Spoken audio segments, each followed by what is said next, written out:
প্রিয় শিক্ষার্থী, কেমন আছো তোমরা? আশা করি সবাই অনেক ভালো আছো এবং নিয়মিত পড়াশোনা করছো এবং সরকারের স্বাস্থ্যবিধি নিয়ম মেনে ঘরে থাকছো এবং নিয়মিত পড়াশোনা করছো। আমি গত কয়েকটা ক্লাস নিয়েছি পর্যাবৃত্ত গতি সম্পর্কে। আজকে আমি পরবর্তী অংশটুকু নেব। যে সরলসন্ধিত সরল দোলন গতি সম্পন্ন বস্তুর অন্তরক বা ব্যবকলন সমীকরণ। একটা সরলসন্ধিত বস্তুর অন্তরক বা ব্যবকলন সমীকরণ আমরা দেখবো। আমি গত ক্লাসে তোমাদের সরল দোলন গতির কিছু সংজ্ঞা দেখেছিলাম। আজকে আমি এটা পড়াবো আমরা কিভাবে একটা অন্তরক বা ব্যবকলন সমীকরণ পাবো। আমরা কি জানি, একটা স্প্রিংকে যখন আমরা একটা ভর দিব, ভর দেওয়ার পরে কি যখন এটা একটা বলে টানবো, টেনে ছেড়ে দেবো, তখন কি হবে? এটা স্পার্কিং করবে, বারবার দোল দেখা যাচ্ছে। অ্যাট ফার্স্ট এরকম ছিল, যখন আমরা বল প্রয়োগ করব তখন দেখা যাচ্ছে স্প্রিংটা অনেকটা সাম্য অবস্থান থেকে এক্স দূরত্বে এসছে। এখানে হচ্ছে ভর। এই স্প্রিংটা কি করবে? স্প্রিংটা আবার পূর্বের অবস্থায় ফিরে যেতে চাইবে। যে বলে সে বলটা হবে এফ আর। স্প্রিং ধ্রুবক কত? আমরা জানি স্প্রিং ধ্রুবক হচ্ছে কে। এই স্প্রিং ধ্রুবকটা আসলে কি? স্প্রিং ধ্রুবকটা আসলে একটা স্প্রিং এর কতটা পাক সংখ্যা আছে এবং এটা কতটা দৃঢ়, এই কে থেকে আমরা সেটা নির্ণয় করতে পারি। স্প্রিংটা যত দৃঢ় হবে, কে এর মান যত বেশি হবে, স্প্রিংটা তত বেশি স্পার্কিং করবে। এখন আমরা দেখব যে আমরা কি জানি সরলসন্ধিত গতির সমীকরণ থেকে। আমরা জানি যে ত্বরণ সরণের সমানুপাতিক ও বিপরীতমুখী। সুতরাং বল ও সরণের সমানুপাতিক ও বিপরীতমুখী। এই যে এফ আর বলটাকে কি বলা হয়? প্রত্যয়নী বল। এফ আর সমান প্রত্যয়নী বল। এফ আর সমান কি জানি আমরা? M A. আর আমরা আগে দেখছিলাম যে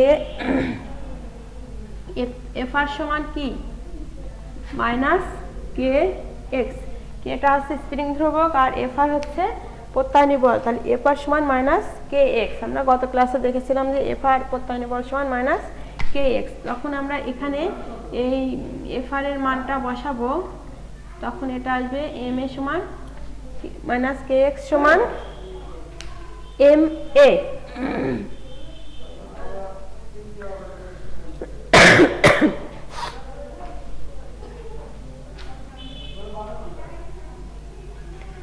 কে এক্স সমান এম এ।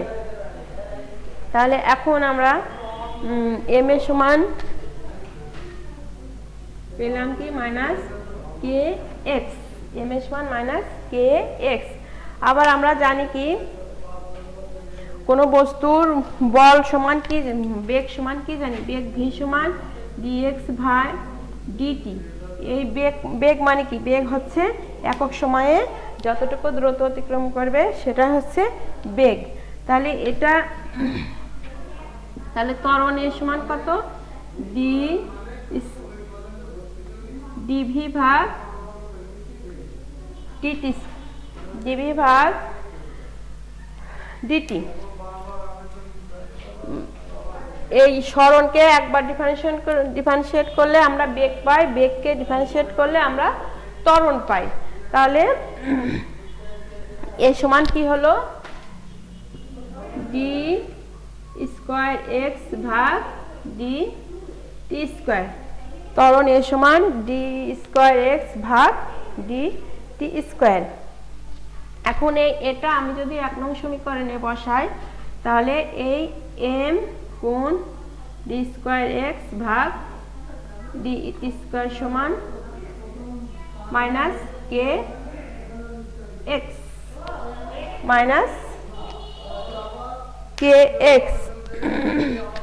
তাহলে এখানে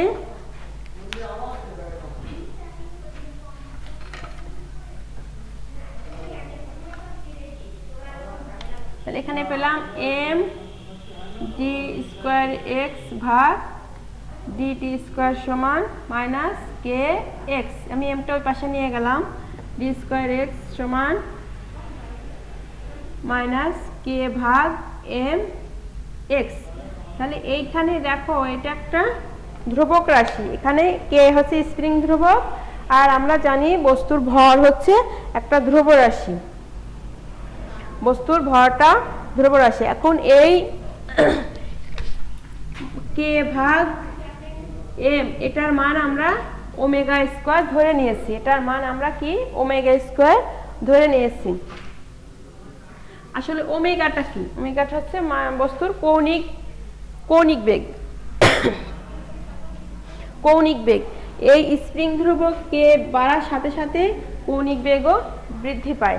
আবার বস্তুর ভর যখন বৃদ্ধি পাবে তখন কৌণিক বেগটা কমে যাবে। তাহলে এখানে আমরা ডি স্কোয়ার এক্স ভাগ ডিটি স্কোয়ার সমান মাইনাস ওমেগা স্কোয়ার এক্স। তাহলে এখানে ডি স্কোয়ার এক্স ভাগ dt square plus omega square x সমান 0। ওমেগা স্কোয়ার এক্স সমান 0। তাহলে এটাই কি? এটাই সরলসন্ধিত গতিসম্পন্ন কোনো বস্তুর অন্তরক বা ব্যবকলনীয় সমীকরণ, একটা ডিফারেন্সিয়েশন সমীকরণ।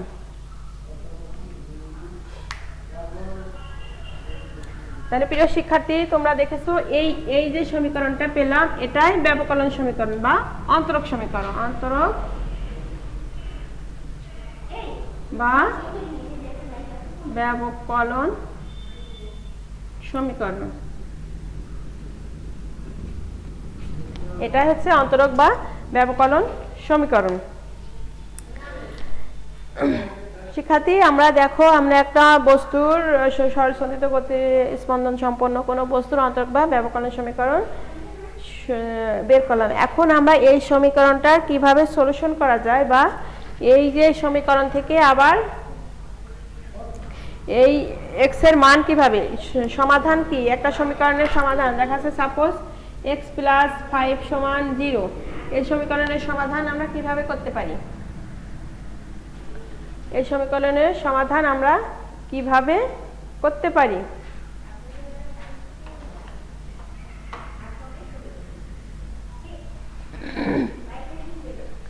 এই সমীকরণের সমাধান করতে আমরা x এর মান বের করি, তাই না, x 5, কিন্তু এটা একটা ডিফারেনশিয়াল সমীকরণ। দেখো আমরা সমীকরণটা কি পেলাম? ডি স্কোয়ার এক্স ভাগ dt square plus omega square x সমান 0। আমরা সাধারণত বীজগণিতের সমীকরণ দেখছি এক্স প্লাস 4 সমান 0, এক্স সমান -4। এখানে দেখো এই ধরনের সমীকরণগুলো আমরা অনেক সহজেই সমাধান বের করতে পারি, কিন্তু একটা ডিফারেনশিয়াল সমীকরণ, এই সমীকরণটা সমাধান এত সহজে কিন্তু আমরা বের করতে পারবো না। এর কিছু নিয়ম আছে যেটা তোমরা হায়ার স্টাডিতে জানবা। আমি এখন বইয়ের মতো করে তোমাদের এই সমাধানটা বের করতে পারি। আমরা এই সমীকরণের সমাধান বের করার জন্য এট ফার্স্ট আমরা সমাধানটা কি হবে সেটাই আমরা ধরে নেব, এর সমাধান আমরা কি পাবো সেই জিনিসটাই আমরা ধরে নেব। তাহলে আমরা ধরি যে সমীকরণের সমাধান হচ্ছে এ এক্স সমান এ sine omega t plus del. এইটাই আমরা ধরে নিলাম যে এই সমীকরণের সমাধানটা আমরা এটা পাবো। এই সমাধান থেকে আমরা এই সমাধান থেকে যে এখানে আসা যায় সেটা আমরা প্রমাণ করব। তাহলে এই সমীকরণকে টি এর সাপেক্ষে ব্যবকলন করব, আগে টি এর সাপেক্ষে ব্যবকলন করব। এই যে 1 নং সমীকরণ, এই সমীকরণটাকে আমরা 1 নং সমীকরণকে টি এর সাপেক্ষে ডিফারেন্সিয়েশন বা ব্যবকলন করব, করে পাই কি পাই, এখানে কি পাবো dx ভাগ dt, তাই না, dx ভাগ dt। তাহলে এখানে আমরা ডিফারেন্সিয়েশনের নিয়মটা কি জানি, সাইনকে ডিফারেন্সিয়েশন করলে কি আসে, সাইনকে ডিফারেন্সিয়েশন করলে আমরা কস পাই, তাই না?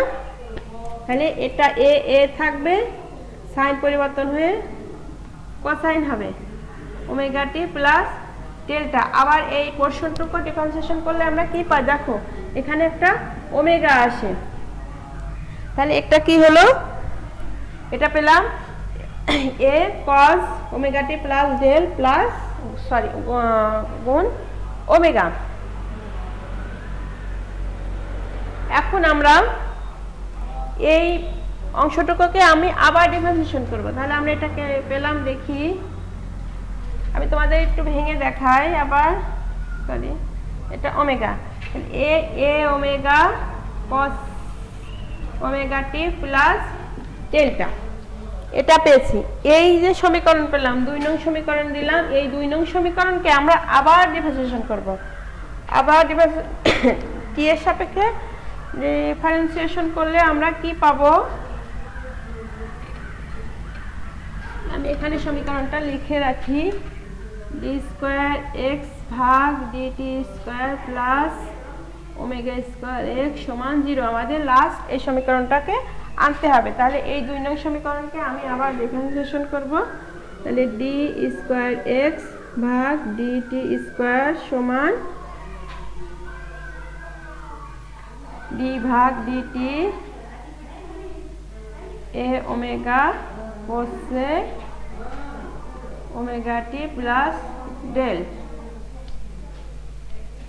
তাহলে এটা আমরা কি পাবো? দেখো এইটুকু ডিফারেন্সিয়েশন করলে কি হবে? মাইনাস সাইন, মাইনাস কসকে ডিফারেন্সিয়েশন করলে আমরা পাই মাইনাস সাইন, তাই না?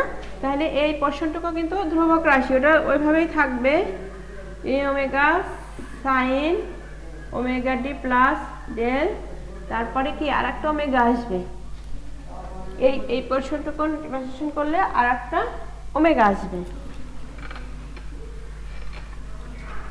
দেখো তাহলে এখানে দেখো ওমেগা স্কয়ার হয়ে যাবে, তাই না? এ omega square sine omega t plus del. তোমরা একটা জিনিস খেয়াল করো, এ sine omega t plus del, এই দেখো এই পোর্শনটুকু কিন্তু আমরা এট ফার্স্ট ধরে নিয়েছিলাম কি এক্স সমান এ sine omega t plus delta, এইটা কিন্তু আমরা এট ফার্স্ট ধরে নিয়েছিলাম। তাহলে এইটুকুর মান কিন্তু আমরা এক্স এটা বসাতে পারি, তাই না? তাহলে এটা হচ্ছে মাইনাস ওমেগা স্কয়ার এক্স। তাহলে দেখো এটা যদি আমি এই পাশে নিয়ে আসি, ডি স্কয়ার এক্স ভাগ dt square plus omega square x সমান 0। দেখো এটার মতো হয়েছে কিনা, এই রাশিটা দেখো সেম হয়েছে। তাহলে আমরা কি বলতে পারি যে এই সমীকরণটাই এই সমীকরণের সমাধান। তাহলে এখান থেকে কিন্তু আমরা বলতে পারি x সমান s sin omega t plus delta, এটাই কিন্তু এই সমীকরণটার সমাধান। তাহলে এত হলো সরলসন্ধিত গতিসম্পন্ন কোনো বস্তুর ব্যবকলনীয় সমীকরণ, এবং এটা হলো ওই সমীকরণের সমাধান। তাই প্রিয় শিক্ষার্থী, এটা হচ্ছে সমীকরণ আর এটা হচ্ছে এই সমীকরণের সমাধান। আমি আশা করি তোমরা এই সমীকরণ দুইটা খুব ভালোভাবে বাসায় প্র্যাকটিস করবা এবং বারবার দেখবা। যদি তোমাদের কোনো সমস্যা হয় আবার, তাহলে তোমরা আমাদেরকে যখন ক্লাস নিব সরাসরি তোমাদের সাথে, তখন এটা বললে আমি আবার তোমাদেরকে বুঝিয়ে দেব। আজকে এ পর্যন্তই, ভালো থেকো আর সুস্থ থেকো, আর ক্লাসগুলো তোমরা খুব ভালোভাবে দেখো আর বাসায় খুব নিয়মিত পড়াশোনা করবে। আজ এ পর্যন্ত।